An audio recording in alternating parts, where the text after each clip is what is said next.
Mengenai wacana kenaikan gaji aparatur sipil negara, pihak pemerintah Provinsi Sumatera Selatan menyatakan masih menunggu arahan dari pemerintah pusat.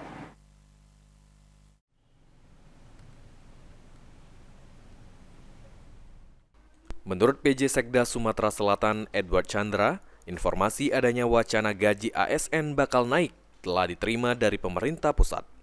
Namun, untuk prosedurnya seperti apa saat ini, pemerintah Provinsi Sumatera Selatan masih menunggu arahan dari pemerintah pusat.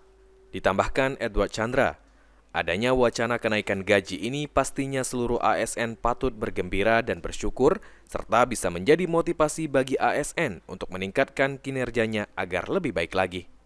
Diketahui gaji pegawai negeri sipil direncanakan naik pada 2025, Kementerian Keuangan menyatakan kepastian kenaikan gaji tersebut menunggu 16 Agustus 2024. Kita akan tetap menyesuaikan. Ya, kita tunggu nanti pasiennya dan Pemda akan menyesuaikan kebijakan itu.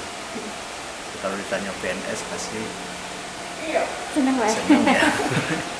Sudah ya. Terima kasih Pak. Aji Delia, PAL TV.